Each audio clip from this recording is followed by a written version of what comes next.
Number one, put God first. Put God first in everything you do. Everything that you think you see in me, everything that I've accomplished, everything that you think I have, and I have a few things, everything that I have is by the grace of God. Understand that. It's a gift. 40 years ago, March 27th, 1975, it was 40 years ago, just this past March, I was flunking out of college. I had a 1.7 grade point average. I hope none of you can relate. I had a 1.7 grade point average. I was sitting in my mother's beauty shop. They still call it beauty shops now? What they call it now? Yeah, I was sitting in the beauty parlor. I was sitting in my mother's beauty parlor, and I'm looking in the mirror, and I see behind me this woman under the dryer. And every time she looked up, every time I looked up, she was looking at me, just looking me in the eye. And I didn't know who she was, and I said, she said, somebody give me a pen, give me a pencil. I have a prophecy. March 27, 1975, she said, boy, you are going to travel the world and speak to millions of people. Now, mind you, I was flunked out of college. I'm thinking about joining the army. I didn't know what I was going to do, and she's telling me I'm going to travel the world and speak to millions of people. Well, I have traveled the world, and I have spoke to millions of people. But that's not the most important thing, the success that I had. The most important thing is that what she taught me and what she told me that day has stayed with me since. I've been protected. I've been directed. I've been corrected. I've kept God in my life, and it's kept me humble. I didn't always stick with him, but he always stuck with me. So stick with him in everything you do. If you think you want to do what you think I've done, then do what I've done and stick with God. Number two, fail big. That's right. Fail big. Today's the beginning of the rest of your life, and it can be very frightening. It's a new world out there. It's a mean world out there, and you only live once. So do what you feel passionate about. Take chances professionally. Don't be afraid to fail. There's an old IQ test, was 9 dots, and you had to draw 5 lines with a pencil within these 9 dots without lifting the pencil. The only way to do it was to go outside the box. So don't be afraid to go outside the box. Don't be afraid to think outside the box. Don't be afraid to fail big, to dream big.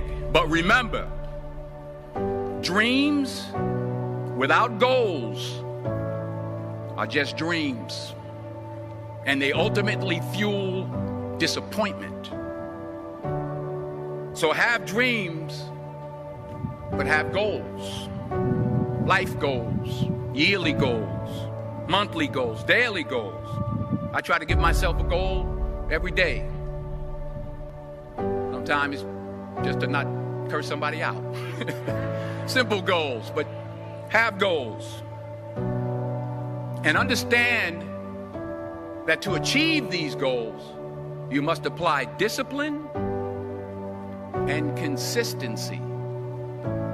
In order to achieve your goals, you must apply discipline, which you have already done, and consistency every day, not just on Tuesday and miss a few days. You have to work at it every day. You have to plan every day. You've heard the saying, we don't plan to fail, we fail to plan. Hard work works. Working really hard is what successful people do. And in this text, tweet, twerk world that you've grown up in, remember, just because you're doing a lot more doesn't mean you're getting a lot more done. Remember that. Just because you're doing a lot more doesn't mean you're getting a lot more done. Don't confuse movement with progress. My mother told me, she said, yeah, because you can run in place all the time and never get anywhere.